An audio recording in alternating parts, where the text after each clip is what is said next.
Hey up you lot, welcome back to part two. I've got to say this format is working out much better for me. I'm just glancing back now at the laptop and I don't think I've ever seen a video edited so quickly, um, apart from when I did half-hour ones before, by the way. But it certainly is working nicely so far. Let's see how we go. Let me just read this out. I've got this on my phone, just bear with me a second. I found this scrolling through various bits and pieces.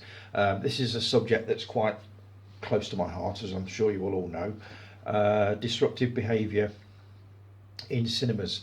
Apparently there have been numerous occasions of sort of disruptive behaviour in screenings of Barbie and Oppenheimer, and somebody has written here, the bad behaviour wasn't limited to energised Barbie audiences either. Saw Oppenheimer last night in one of the worst behaved crowds I've ever been in. Multiple camera flashes throughout, people in front of us scrolling through TikTok halfway through the film. If you don't have the attention span for a 3-hour movie, don't leave the house to attend one. I could not agree with you more, and there's a little bit more here if you just bear with me. Others soon chimed in with their own experiences, loud talking, disruptive entering and exiting the theatre, bursts of laughter at inappropriate moments, and videos taken with flash scenes with the potential for TikTok virality. Why do people do it? As I've said before, this is why I stopped going to the cinema, and it sounds to me like it's got infinitely worse. I know it doesn't happen all the time and at every screening of every movie, but just the thought of sitting in a crowded theatre with people dicking about on their phones for 3 hours or whatever, it's just horrifying to me. I will be taking a trip to the cinema at some point, but it will be at a sort of an oddly timed showing, sort of mid-morning or something like that, when I'm fairly sure that there won't be that many people there. But that little article there, I just wanted to read bits of that out, just to give you an idea of what's cracking up. I'm pretty much sure that all of you will have had that in the past at some point, and as I say, that is basically what stopped me from going to cinemas in the first place. I just got sick of it, absolutely sick of it. So, right, where's my notes? They've disappeared. Here we go. My subscribers went up to 118 last week, and then 2 days later dropped down to 116 again, so I don't know what's happened there. Something to do with some YouTube weirdness going on. Let's see, Dave Lowe, you knew this was coming. We had a conversation this week, and we were talking about various bits and pieces, and my videos came into it. You said that every time you watch one of my videos you feel inspired to maybe give it a go, not necessarily sitting in front of a camera like I do, but just focusing on an item on the desk and showing off your collection of Blu-rays, steelbooks, movie books, that kind of thing. Do it, Dave. You don't have to do a sort of a full face-to-face thing, although I don't know why you wouldn't do that. When you're standing there talking to me about movies, all I can think of is why aren't you doing this on videos? Because you're absolutely brilliant at it. You speak clearly, your arguments make perfect sense, all that kind of thing. You'd be an absolute natural for it. But if you're not into that side of it, just do, basically you showing off your steelbooks and stuff like that, like you do with photographs and all that sort of thing. Honestly, mate, you'd be absolutely brilliant at it. I know you would. And I know I'm constantly encouraging other people to do videos. I think it's only because I'm not up here on my own. Even Mark's done one last week, which, Mark, I'm still waiting for the second one, by the way. He promised us another one. Don't know what you've been watching, but another 30-second one, I would love to see that. But yeah, Dave, honestly, give it a go, dude. It'd be so worth it, I promise you. And I will be doing, let me just grab this. Let me see, I promised you I'd do this. I'm not going to do it now. I've got to figure out the best way of doing it, but you wanted me to do a little flip through of that, which is the Kevin Smith Secret Stash book, the definitive visual history So I will be doing that at some point. Let's see, I'm off work, not next week, the week after. So I'll have the whole week to figure out the best way to do this. I would imagine it's going to be having the phone sort of pointing down. It's just I'm not sure I can do that on the tripod, but I'll figure it out. But I will do that one. And Guy, I haven't forgotten about you. I did promise you that I would do a proper flick through of that little baby, the Star Wars Vault, and I will be doing that at the same time as I do the Kevin Smith one. So I've not forgotten about you. But yeah, Dave, honestly, give it a go, dude. You I think you'll find it as addictive as I do once you get started, especially if it goes right. So, and talking to that, Jason, our very own Jason, I really enjoyed your 10-minute video, mate. It was absolutely brilliant.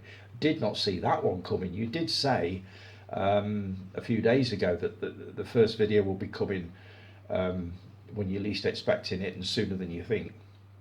Didn't realise it'd be like that. You're a braver man than me doing it without notes and stuff like that. I couldn't do what I do without this in front of me. It would just be, I daren't even begin to imagine what it would look like. Meg 2, The Trench.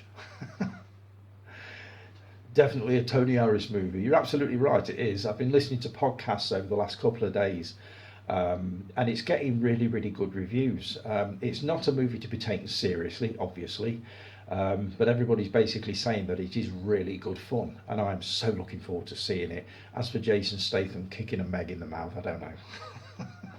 We shall see how we go with that.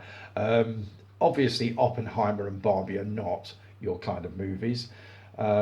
So I kind of get it, and it's Oppenheimer, by the way. You were having real trouble getting that one out the other night.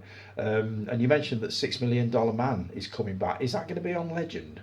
I'm very tempted by that one. Like you, I've got very fond memories of series from the 70s that I used to watch when I was a kid. You'd have been a lot younger than me when that was on. But yes, I will be tuning into the odd episode of that just for the nostalgia factor. And that bar of chocolate and All White's lemonade. Perfect. Absolutely perfect for movie viewing. Do you remember the adverts for that? All White's lemonade. Oh my God. I must post that again. I think I posted it once before. I have a theory as to why you don't do as many videos as I think you probably want to do.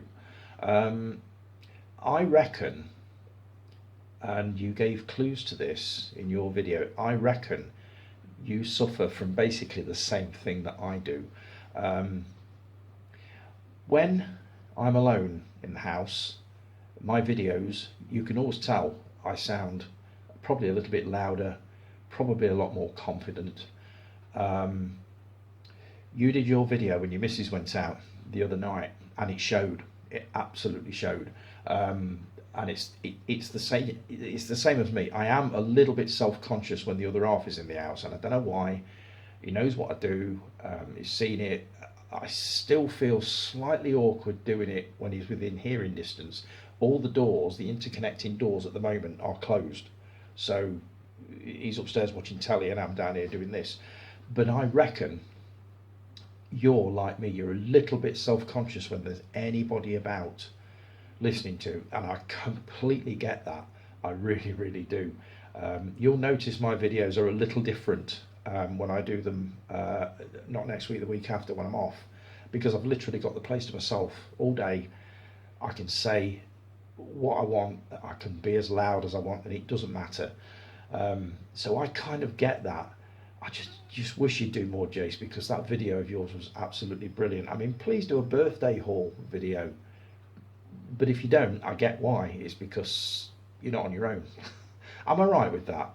Just tell me if I'm completely off base with that one.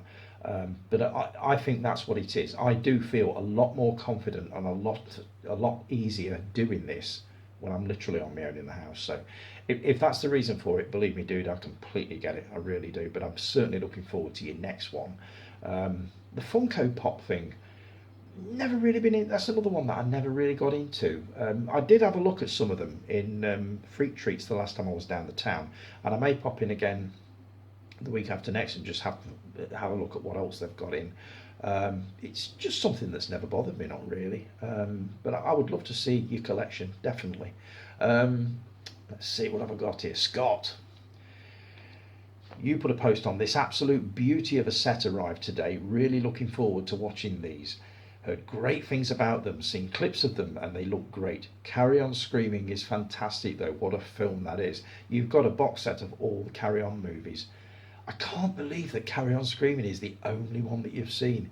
My God, mate, you're in for a treat. Carry On Screaming is brilliant.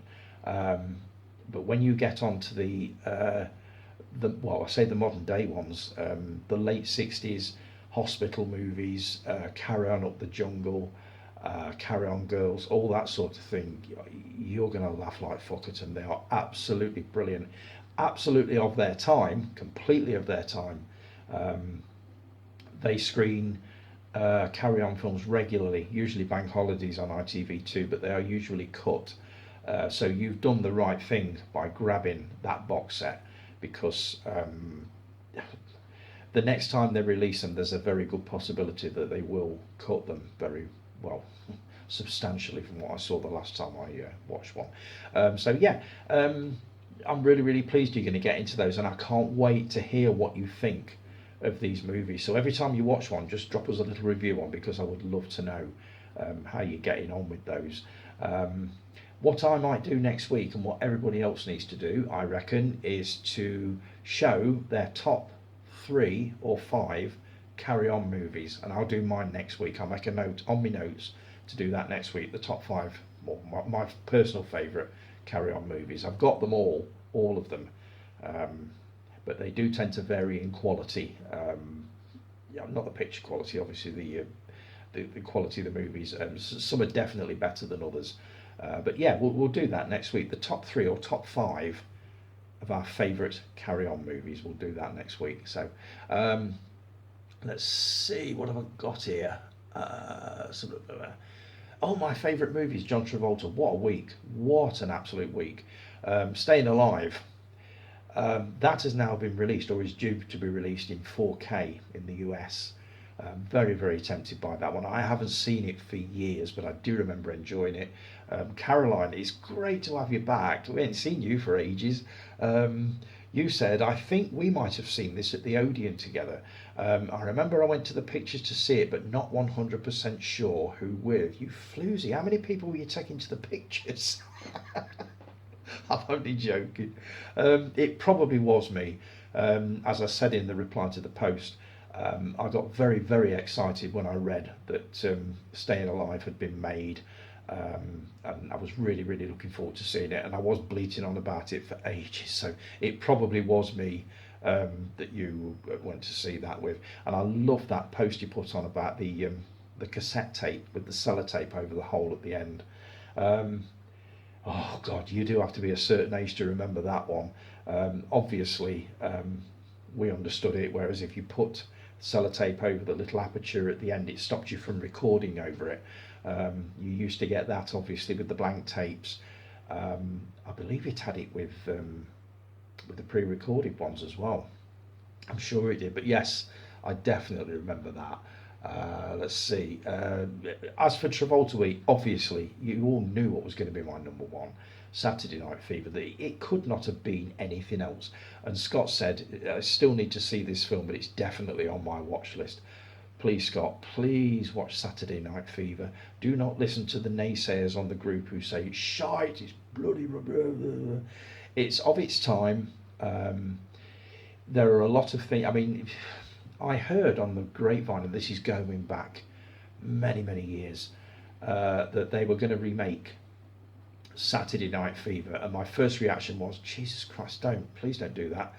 And then I heard who it was going to be playing Tony Manero. They were going to try and get Zac Efron to play him, and I think this was hot on the heels of his movies like High School Musical and stuff like that, and I thought, that could never work in a million years. Now obviously he's changed direction over the last few years, and he's made some absolutely cracking movies, and probably it would work, but the soundtrack would be different, everything would be different.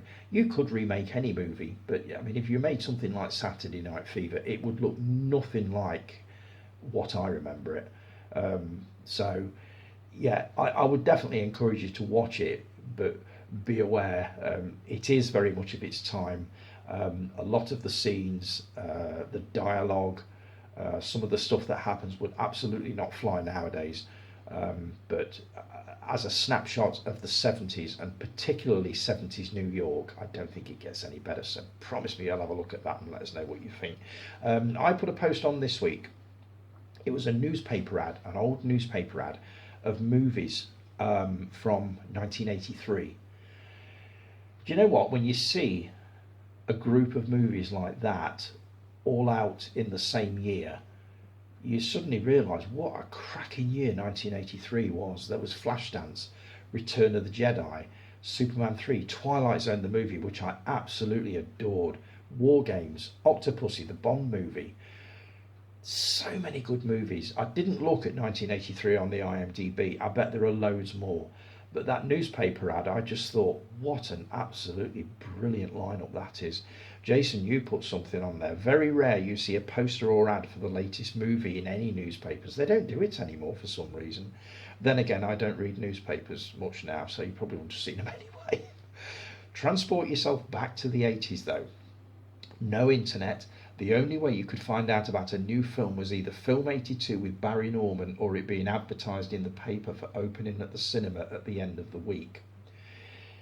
That's how we did it back then. Before the internet, like you say, it was literally Barry Norman or film review magazines or newspaper ads. There was nothing else. Nowadays, you get this information dropping into your inbox every minute near enough. So it was a completely different world back then. Let's see, what else have you put here? Or it being advertised in the paper for opening at the cinema. Oh, I've read that. You would probably read about the movie being made, but you'd soon forget about it until it's about to be released. And I would bite down to the Burton Odeon just to see the poster.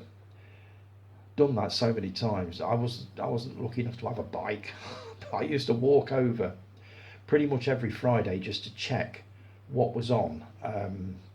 It was a time when I don't think we had a paper delivered, so the only way I could find out what was on was either ringing the Odeon or walking over there and just having a look at the posters, hanging about in the foyer, just seeing if they'd give me any of the posters or whatever.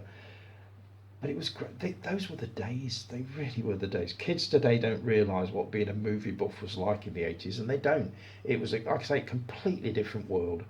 Pirate videos, bloody hell, 10 times worse than a cam copy on the dodgy stick. You remember those? I had, let's see, a pirate video of E.T. I had one of Friday the 13th. Now, as you know, both of those movies, a lot of the action takes place at night. So all you had was basically a black screen with a few flecks of light on it. That's basically all they were terrible. They were obviously filmed with sort of video cameras pointed at a screen, and they were dreadful. The sound was awful, the picture was appalling, but we paid money for them and we watched them. Never ever would I do that now. If ever I'm getting movies on the dodgy stick, and believe me, there have been movies over the last couple of weeks, Indiana Jones and the Dial of Destiny, I believe there was even a copy of Oppenheimer on there. No, absolutely not. I am now at an age where I can wait for the best possible quality to watch that movie, and at the moment that's 4K. So I would never ever be tempted by anything like that now, but as you say, at the time that was the only way you could do it, and I don't think people realise that. They didn't get that at all. But yeah, they were the days, mate, and they were. What have I got here? Friday the 13th is being released on 4K in the US. Funny, we were just talking about that. I don't know whether I'm going to or not. I've already got Friday the 13th on Blu-ray. Whether it's going to look any better on 4K, I don't know. I'm going to hang on for a couple of reviews, I think, before I take the plunge on that. Chris, you said do it. Jason, you said, of course you will. Remember I said I reckon you will have 100 4Ks before and including Christmas Day. Ain't going to happen. I'm not going to have that many, dude. I promise you, it's just not going to happen. I've probably got about 10. There's no way I'm going to get another 90 before the end of the year. It's just not going to happen. Let's see. There was a post went up. This was Travolta week ago. Greece. My God, you had quite the discussion going on in there, didn't you, Guy? Did you hear the theory that they both die at the start of the film and the rest of the events are their afterlife? I've never heard that before. That's a new one on me. Mark, you put, I love reading conversations like this and then casually dropping in that I've never seen it. Sod. I've seen lots of bits here and there, but never seen it from start to finish and probably never will. Bits I've seen just doesn't appeal to me. It's not everybody's cup of tea. I mean, I just remember the fuss that was made about it when it was first released. I'm not even sure it came to Burton. I'm not sure Burton could have coped with the sheer volume of audiences that were going to see it. I think you had to go to Derby, if I remember correct, to watch that one. But again, it's not for everybody. I remember it, well, watching it on VHS when it first came out and loving it, absolutely loving it, and I still do love it. And you put, might as well just put it out there that I've never seen Saturday Night Fever either. Really? Honestly, Mark? I'll say to you what I've just said to Scott. No, I won't actually, because I honestly don't think you'd enjoy it. If you don't like Grease, I don't think Saturday Night Fever is up your street at all, but you may surprise me. You did last week with, what was it you watched? Rubber. So I'm a little bit nervous of recommending you movies to watch now because I tend to recommend shite as far as you're concerned. But if you want to give Saturday Night Fever a go, I'll be very, very, very happy to hear your opinion on it. Oh, hang on, there's more. Fuck it, I'll go for a 3 strikes. Never seen Close Encounters either. Jesus, why? Why have you never seen Close Encounters? If you don't like science fiction, I get it. But if you love science fiction, Close Encounters is just the most amazing movie, and I could sit here for hours just talking about that one. But if you're going to watch movies that I would recommend, I would say Saturday Night Fever and Close Encounters for sure. So let me know if you do happen to watch them and let me know what you think. Jason, well, you put neither have I, and that's because I chose to. And do you know why? No, we don't. Pray tell. Well, actually, I can't say it's shite because I've never seen it. It's just not my kind of movie, so would never watch it. Same as Star Wars, Star Trek, all those movies, I've not seen a single one of them. Tell you now, it doesn't matter who the actor of the week is, they always bring up good topics of conversation. So when is Tony going to share these hot nuts? I don't even know what that means. Please explain that. And I think I've got 2 conversations mixed up there. But Jason, you'll remember saying that about it. And it's right. Whoever the actor is, they will always bring up cracking topics of conversation within the group, and that's why I love it. You know what I mean? You lot just run with it, and it's brilliant. Dave Oliver, your Saw X trailer reaction. I won't make it through it. I caught last night by accident the beginning of Saw, I think it was V1, whatever that is. And within the first 5 minutes, I was basically doing this, and oh my God, no, fucking hell. So it went off. So I don't think I'm going to make it through Saw X. If I'm feeling particularly brave one day or 1 week, I may give it a try, but it's highly unlikely. I would have to sit through the first 9, and I'm not sure my nerves could cope with that, but we'll see. Jason, you said I started watching the trailer, I had to turn it off. Funny review of the trailer though, mate, and that is referring to Slaughterhouse. This is the latest instalment in the Animals Off Their Tits on Drugs franchise. Killer Sloth. Dave, your face pretty much said it all, as usual. You are not going to give this movie the time of day. I, however, if I'm in the right mood, may just give it a try, but we'll see. You've done a review of Friday the 13th, 2009. I loved it. I really, really enjoyed it. I've not watched that video yet, but I have taken Jason's remarks about it. I really enjoyed this. I watched it again last October and enjoyed it more than the previous 3 or 4 times I'd seen it. So underrated. You love throwing me curveballs. I did not see that coming at all, and I didn't. For some reason, I didn't think you'd like it, but there you go. Another bit of sad news this week. Paul Rubens, Pee Wee Herman, passed away. I was a huge fan of Pee Wee's Big Adventure, his first movie. We never got the Playhouse over here. We didn't get that. So we've no idea what that's all about. I've seen bits of it, but to me, the movies are what made him. So that was sad news. There, Jason, you put on, and I'm going to have to do a separate video on this, I think. I'm going to call this the Jason list, movies to watch. The Monday, let's see, I challenged Tony Harris. Take two. The Monday, I challenged Tony Harris special. Not a gruesome movie in sight, just movies I believe you've not seen or need to revisit again so you can watch the others in the franchise. Not sure, but you may have seen a couple of them. I'm just trying to think what you said you've not seen. I know you're not a fan of Pixar, but the ones I've chosen are the best ones. Looking at that list, there are 76 of them. My watch list is massive as it is, but I think I'm going to do either a separate video or include it in next week's, so that you can... I will basically tell you what I've seen and what I haven't, and what I've got an interest in watching and what I haven't. So that's going to be something else. Right, I'm going to rattle through very quickly.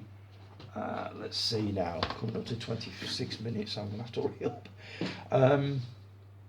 Shows I grew up with. Who Done It? Presented by John Pertwee. It was basically Cluedo as a TV programme.